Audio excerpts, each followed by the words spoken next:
Alright guys, OPB at you here. Just had something I was thinking about. Just finished getting gas. This video is going to be vehicle readiness and stuff you keep in your vehicle. Apologize for the lighting. It's about 8 o'clock here. Sun's starting to go down early. We are getting into winter. So the video goes black. I apologize. Sunset's pretty quick here. Somewhat northeastern Ontario. Roughly, give or take a couple degrees, but it's basically where we are. So yeah, I can already see it's a full moon out, so people are going to be idiots. So I apologize in advance if there's any road rage. There shouldn't be. Anyways, vehicle readiness. Again, I'm an auto mechanic, so maintenance on your vehicle obviously is very important. Right now, I'm just waiting for a part to come in, but do you have a check engine light on? Do you know what's wrong with that? I know mine's my fuel cap. Small evap leak. It's extremely common on the truck I'm driving, so I'm not concerned. And I've been a mechanic now for almost 8 years, or working in the trade for 8 years now. I've been a mechanic for 2, licensed. Yeah, so with your vehicle,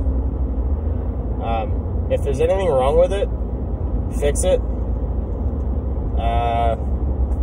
So that goes anything that's going to make large amounts of noise. Do not, please dear God, do not upgrade your exhaust. All you young guys and gals out there, well, I'm not that old, but I've been there, I've done that, and it just draws attention. Please don't do it. No matter what they tell you, if it increases performance or whatever, you're going to regret it. Don't do it. Vehicles are built from the manufacturer to be a certain way. Yes, you can improve them, but it reduces the reliability. Adding something like a cold air intake or something like that, right, is not really going to increase that much performance. It will, as long as it's tuned. But again, that's going off the beaten track here. That's not what that video is about. I almost got in a rant. I'm a bit of a car guy. Obviously, I'm a mechanic. But I digress. Vehicle readiness. If it's broke, fix it. If it looks like it's going to wear out soon, buy the part. At least have the part on hand. Fuel-wise, I never let my vehicle get below half a tank. I really try to get gas at 3/4 of a tank. So, I guess, yeah, I guess you would call that 3/4 of a tank. Some people call it the first notch, I guess you would call it. I've heard people say that. So, 3/4 of a tank.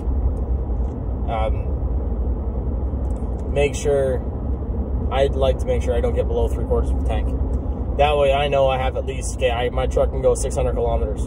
I know that right off the bat. With a full tank just filled up, I can get 800 kilometers to a tank. Right? I just filled up as a half a tank. The price of gas was decent. So I decided, you know what, I'll just get gas. Right?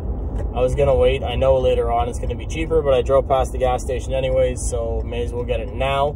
Because you don't know what's going to happen later on. Right? That's another thing too why I like to keep at least 3/4 of a tank. That gives me half a tank of buffer.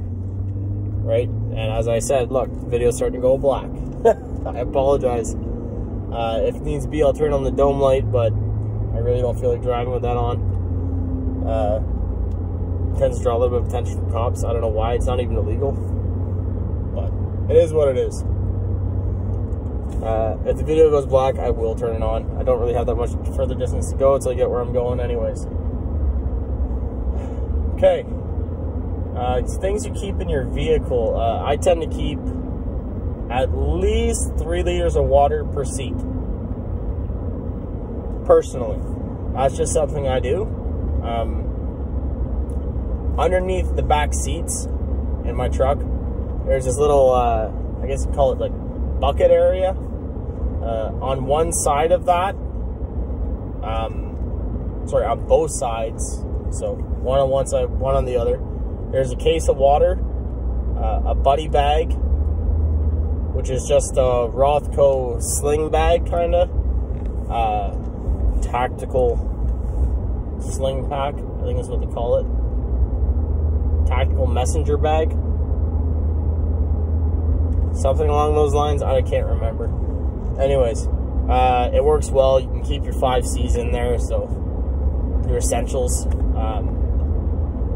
and then a little bit extra, right?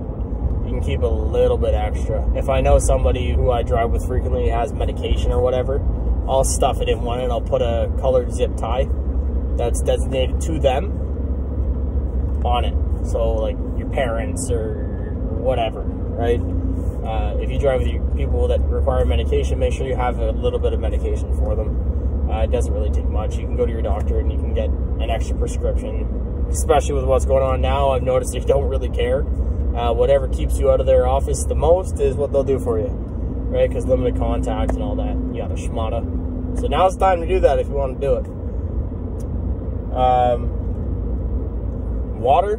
I keep 2 cases of water in my truck at all times. Now, granted, in the winter time, it's a little bit difficult to do that because it does get pretty cold in the truck. So what I tend to do, I tend to blast the heat and I wrap it in a wool blanket.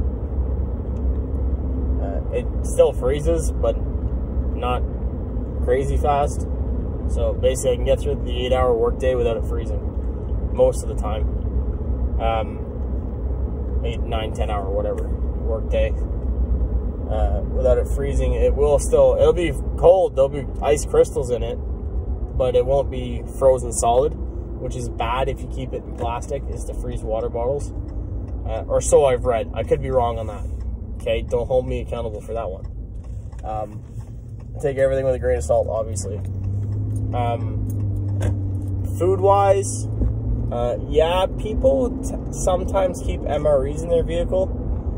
But I don't know about you guys, but I've had some in my vehicle for about 2 years, and they got a 5-year shelf life. They're brand new. I'm going to turn on that dome light. Anyways, they got a 5-year shelf life. It's brand new. But, that's a little bit better. It's got a 5-year shelf life. 2 years in, there's still 3 years left. And yes, I get them when they're brand new. I'm not going to talk about how I get those. I'm not allowed to, but they're brand new. That being said, 2 years in, that's 2 winters. I ate them in the spring.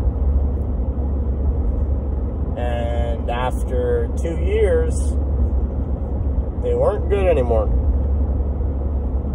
Some of them were, some of them weren't. I did a little study, science experiment, I guess you could call it, with my last vehicle, which is my Subaru. I kept a couple in the back, in the trunk. Now, granted, obviously, it's not as insulated. It's really not at all insulated, the vehicle, but whatever. Science experiment proved that I can't keep them in my vehicle for 2 years, which means you should rotate them every year. Now, I wasn't going to use an MRE every year, right? So then you may be thinking to yourself, well, man, what do you keep in your vehicle? Well, what I do use, and I eat a fair number of, especially in the trade I'm in, is power bars. Okay? And yeah, obviously I keep I keep 1 pack of double serving, I think it is, of the spaghetti and meatballs. From Mountain House, I think it is. And that thing's good. I don't know about you, but I recently had it for the first time on a camping trip, and it was amazing. So, and everyone who I've gotten to try it was like, wow, man, it's good. It's good flavor and all that. So I put it in the buddy systems. I myself don't eat pork. Since that trip, I've tried to been following Torah. that trip has kind of grounded me and brought me closer to my creator. And afterwards, mindset's been changed when it comes to that stuff. Anyways, I'll do another video on that if you guys want. So I just keep power bars. I'm what they call a grazer. I like to eat throughout the day and have one big meal normally towards the end of the day. Lunchtime I graze. I just kind of snack throughout the day. I don't know, it's something I've always done, and I find it's easier for me to get more done without having to stop, eat a big meal, then you don't want to move. You know what I mean? I don't know, probably eating too much at that point, but, you know, sometimes when the missus makes food, it's so good you can't help yourself, right? We're all guilty of it. Anyways. So, I keep a buddy system in my truck. Water, dehydrated food. I do keep some in my pack. I do keep some stuff. Some food, obviously. It's a bug out / get home bag, or I call it my short range bug out bag. I have another version with module that turns it into a long range bug out bag, so it goes from a 2 to 3 day bug out bag to up to 2 weeks, simply by taking one module out, putting another one in. And yes, that module is mostly food. Now the pack does change, obviously, so the module that's inside, I have it all in like dry bags, so I have all my modules is what I call them. So it's a modular system. I can take one system out, put in a new system, and it just works for me. It's simple. If I want to build packs for everybody, I have these modules built that I know work for somebody of my stature.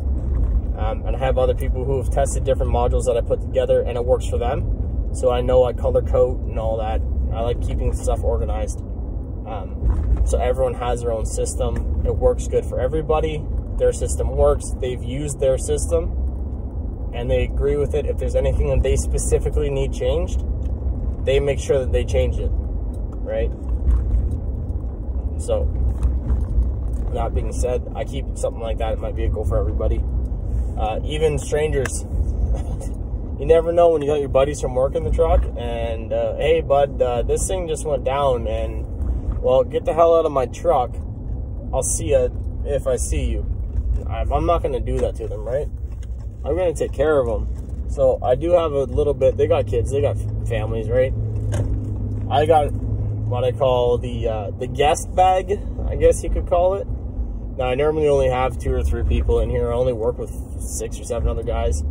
And really, honestly, 4 of us, 5 of us are technically in the back. One of them is my girlfriend. So I don't really take her into account. So that's 3 people. So I could potentially do that, but I don't. I just went to Walmart and bought a cheap, like, $20 backpack and kind of stuffed it with all the essentials to get them home. I know roughly about how far each one of them lives.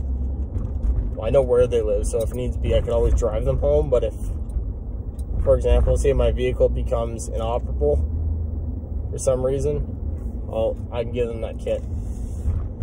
Anyways, that's just some food for thought. Get your vehicles ready. Hard times are coming. OPB out.